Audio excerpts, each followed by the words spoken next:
இன்றைக்கி உருண்டை போட்ட மோர் குழம்பு செய்ய போகிறேன். அதுக்கு 1/2 லிட்டர் தயிரை வந்து அடித்து மோராக்கி வச்சுருக்கேன். ஒரு டம்ளர் துவரம்பருப்பு ஊற வச்சுருக்கேன். ஒரு கைப்பிடி கடலைப்பருப்பு ரெண்டும் கலந்து 2 மணி நேரம் ஊற வச்சு எடுத்து வச்சுருக்கேன். இந்த அளவுக்கு நல்லா ஊறிடணும். அதோட அரைக்கிறதுக்கு கொஞ்சம் பெருங்காயத்தூள், 6 காஞ்ச மிளகா, கல் உப்பு எடுத்து வச்சுருக்கேன். இதை எல்லாத்தையும் ஒன்றா போட்டு தண்ணியே ஊற்றக்கூடாது, நல்லா கெட்டியாக அரைக்கணும். கல் உப்பு, காஞ்ச மிளகா,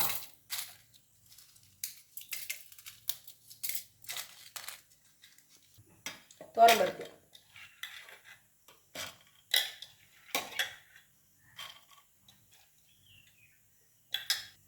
கொஞ்சமாக பெருங்காயத்தூள்,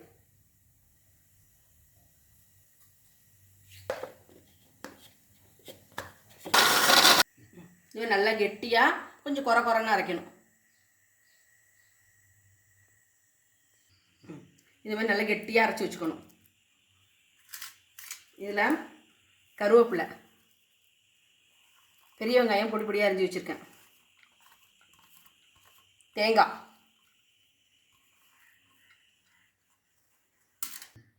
இது நல்லா எல்லாத்தையும் ஒன்றா மிக்ஸ் பண்ணிடணும்.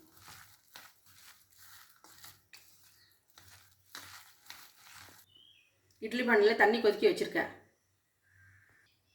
இந்த மாதிரி உருண்டையாக அழகாக சின்ன சின்ன உருண்டையாக இப்படி உருட்டி இட்லி தட்டில் வச்சிடணும்.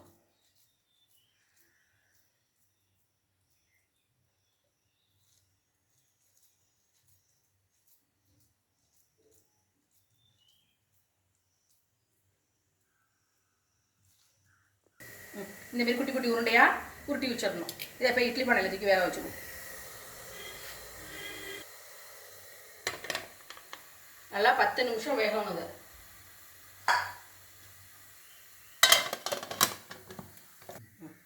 மோர் குழம்புக்கு அரைக்க வேண்டியது கல்லுப்பு, இஞ்சி, பச்சை மிளகாய், தேங்காய், ஜீரகம், கொஞ்சம் தனியா, காஞ்ச கொத்தமல்லி, பெருங்காயத்தூள், 1 ஸ்பூன் அரிசி மாவு, கொஞ்சமாக தண்ணி,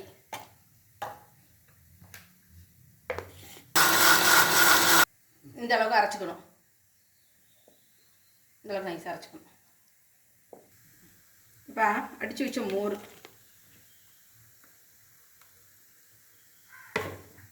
அரைச்சி வச்ச தேங்காய், ஜீரகம், பச்சை மிளகாய் அப்படி அரைச்சோம்னா அது,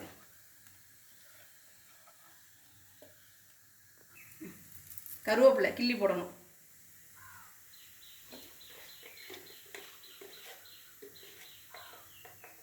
கொஞ்சமாக மஞ்சத்தூள்,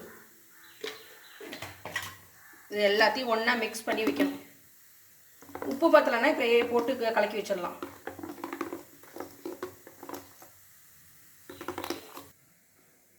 கொஞ்சம் தேங்காய் எண்ணெய் ஊற்றணும். மோர் குழம்புக்கு தேங்காய் எண்ணெயில் தாளிச்சா நல்லா வாசனையாக இருக்கும். இல்லைன்னா சாதாரண எண்ணெயும் ஊற்றிக்கலாம்.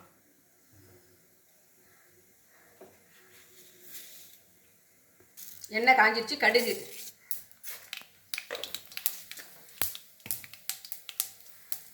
காஞ்ச மிளகாய்,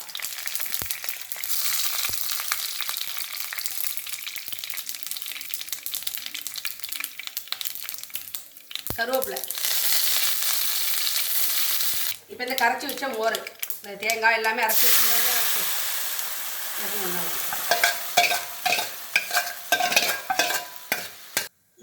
லேசாக ஒரு கொதி வரணும். உருளை நல்லா வெந்துருச்சு. தொட்டு பார்த்தோம்னா ஒட்டாது கையில். நல்லா வெந்துருச்சு. 10 நிமிஷம் ஆகிட்டு வேக வச்சு எடுத்தாச்சு. இப்போ மோர் குழம்பு ஒரு கொதி வந்ததும் அதை நம்ம வந்து உருண்டையை எடுத்து இந்த மோர் குழம்புல போட்டுருவோம். இது சுற்றி கொதி வந்துருச்சு. இந்த பாருங்க லேசாக நுர வந்துட்டு, இந்த அளவுக்கு கொதிச்சா போதும். இப்போ இந்த உருண்டையை எடுத்து போட்டுருவோம் ஒன்றுனா.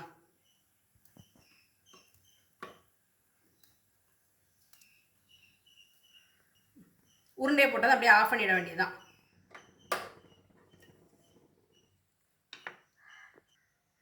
உருண்டை போட்ட மோர் குழம்பு ரெடி. மோர் குழம்பு செஞ்சு உடனே மூடி வச்சிடக்கூடாது. மூடி வச்சினோம்னா தண்ணி இந்த வேர்வை தண்ணி ஊற்றி ஊற்றி திட்டு ஆகிடும். அப்படியே கொஞ்சம் நீக்கினாப்பில் கொஞ்சம் திறந்தே வைங்க. அப்படியே இந்த உருண்டை அதிலே ஊறி நல்லா டேஸ்ட்டாக இருக்கும் மோர் குழம்பு. நீங்களும் இதுமாரி ஒரு தடவை உருண்டை போட்ட மோர் குழம்பு செஞ்சு பாருங்கள்.